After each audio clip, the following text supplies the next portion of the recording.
Hello, we are Griffin, Chloe, and Alexander, and today we will be teaching a Year 1 class 2 Fundamental Motor Skill, or FMS, lessons about running and kicking respectively. These lessons will use a combination of command, practice, and self-check teaching strategies throughout them, with a focus on the latter two. The skill will be expanded and students will replicate and practice it, assessing themselves on how well they think they went. Some feedback will be given, and students will then move on to performing an activity, after it is also explained, that allows them to further practice the skill. However, before going into depth about the lessons, there are some key considerations that need to be made first.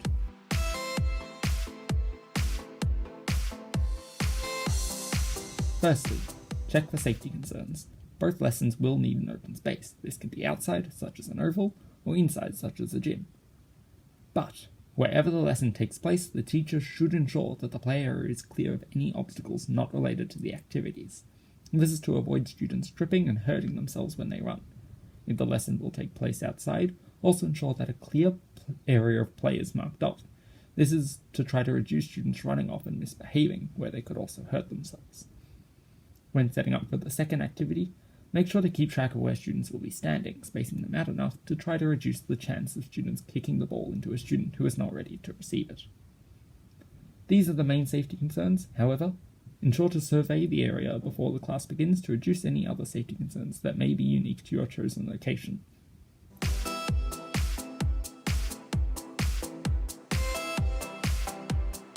To reduce students misbehaving, make sure a clear set of rules is set out, such as stay inside the cones, use equipment with care, respect others, stay focused, try your best, and have fun, plus any others you might wish to include.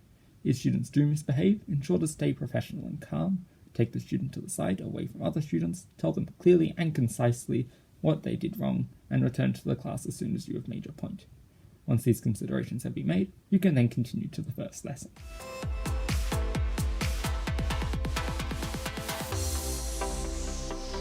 I'm Chloe, and today I'll be teaching you the correct way to run. Running should have been taught correctly in prep, so this is a refresher to help you master this skill by the end of grade 2. Students that are in grades 1 and 2 are leaving the fundamental movement stage of motor development and are entering the sports skills stage. This is where variation between student performance starts to appear. It is important that everyone has a go and tries their best to participate. Here are the curriculum links relevant to the activity.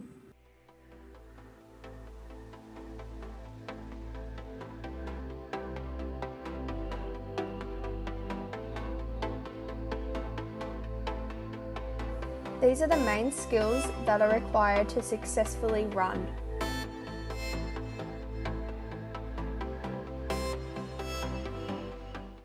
When running, it is important to have your eyes focused forward throughout the run.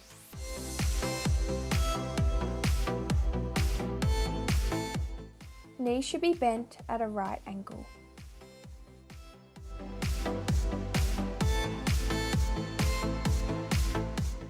Arms should be bent at the elbow at a right angle and should move in opposition to the legs.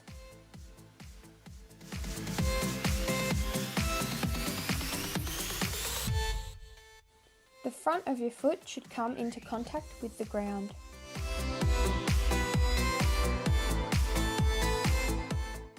Your body should lean slightly forward.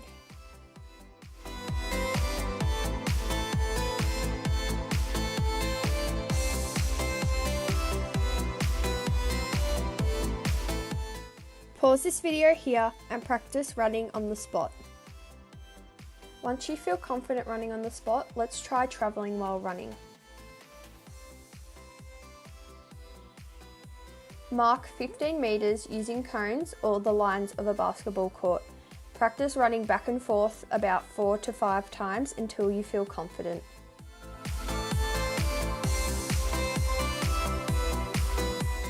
Here are some common mistakes that people make while running that you should be aware of while you're practicing.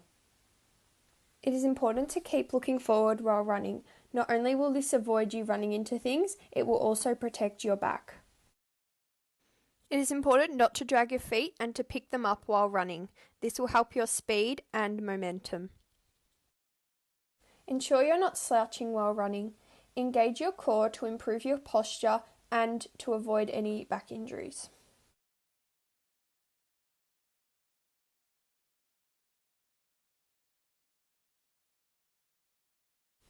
Now let's go a little faster. Repeat the same activity with sprints.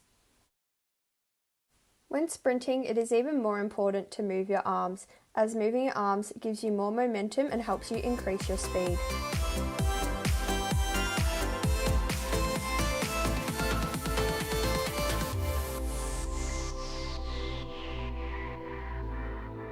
Great job, everybody. Now it's time for our activity. This game is an Indigenous running game called EMU, and it has been modified to suit grade 1 and 2 students. For this activity, you will need enough sashes for each student in the class and cones to mark the boundaries clearly. Students in your class can help set up the equipment and can also help distribute the sashes to their classmates.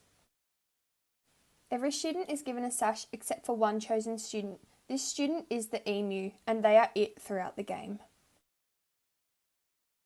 The students will wear their tags on their waist, and one of these has to be removed by the EMU for the player to get caught. Once caught, that player now without a tag becomes the EMU. There is a home base or safe zone marked out by cones on the court.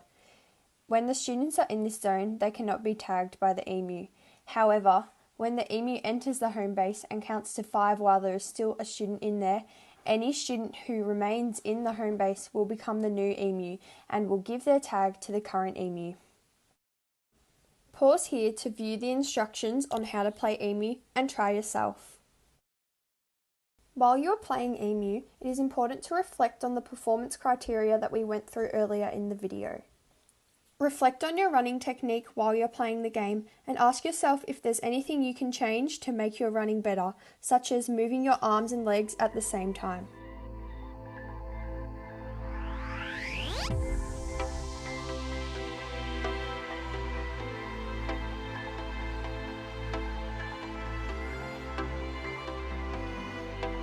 EMU is a game traditionally played by Indigenous children in the Northern Territory. Playing this game with your class helps educate students about different cultures. If there are any Indigenous students in the class, they may be familiar with this game, and therefore it may be easier for them to play and understand. These students may also like to teach their class how to play. The classroom is a diverse environment, and therefore there are going to be differences in students' fitness levels and physical capabilities. To cater for individual differences while practicing running, students can be given the option to run shorter distances or at a slower pace. Participation and effort should be emphasised more than performance. Now I'm going to hand it over to Alexander, who's going to demonstrate the correct way to kick.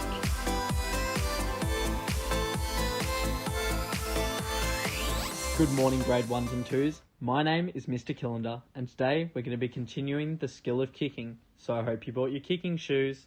Just kidding, those ones will do.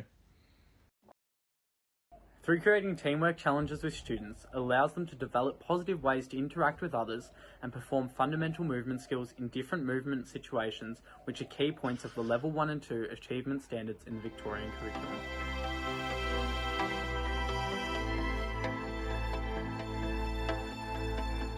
There are 6 key points of kicking that we're going to focus on today.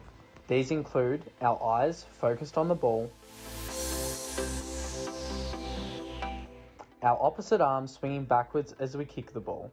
Now remember, grade 1s, if you're kicking with your right foot, that means your left arm will be swinging back. And if you're kicking with your left foot, it will be your right arm that is swinging back.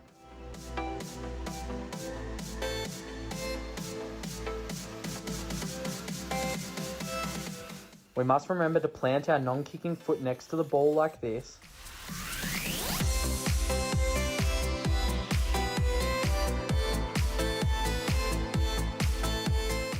And make sure to rotate your hips as you kick the ball as well.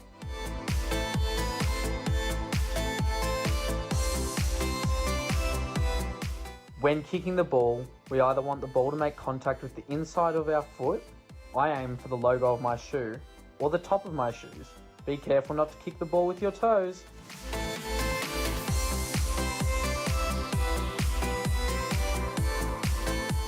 And also remember to follow through.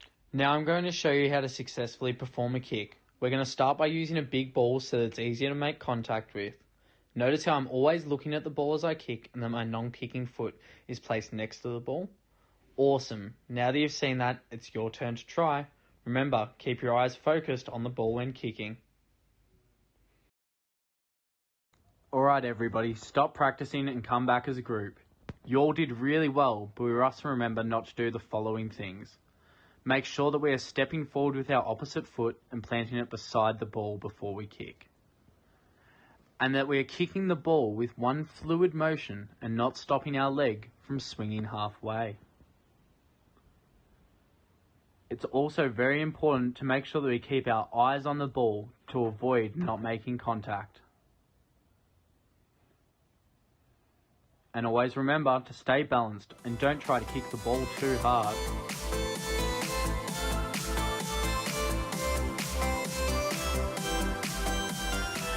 Okay, now that you've all done so well with your kicking, we're going to play a short game called Zigzag Relay. You're going to be divided into 3 even teams to play this game. I've laid the cones out in a zigzag formation like this. The aim of the game is to be the first team to successfully kick the ball to each player in your formation. Once you have successfully kicked the ball, you must sit down. The first team to be fully seated will win. First, we're going to start with a warm-up round. If your kick does not make it to your teammate, your team must restart from the very first cone. Alright, off you go. Let's do this warm-up.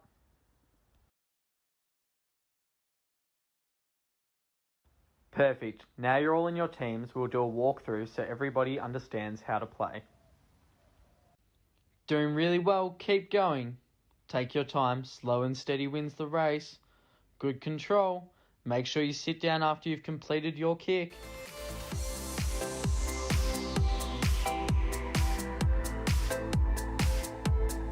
Due to the nature of the fundamental motor skills that we are teaching in our lessons, we decided to make sure that all activities were flexible and easily modifiable. We modified all the activities to make the balls bigger when kicking. This enabled the students to have less room for error when trying to make contact with the ball.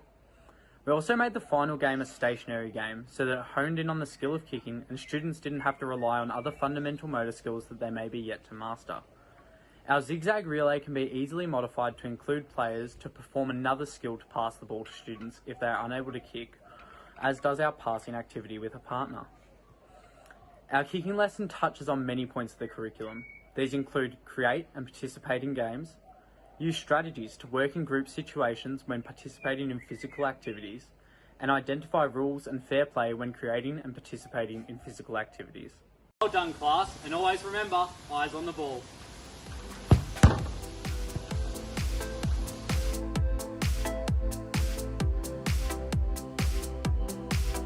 Thank you for watching our lessons. Now is the time for each student to fill in an exit slip and reflect on the 2 lessons you just did. Remember that we started with practicing how to run. How well do you think you went practicing it? Is there something you wish you had done better? Then you played a version of the indigenous game Emu. Did you enjoy it? Was there something you think you could have done better in it? After that, you practiced kicking and playing the zigzag relay. Do you think you kicked well? Is there something that you would have wanted to be better at? Do not forget to write down if you have any questions about anything in our lessons, or anything else you may think of. Thank you again.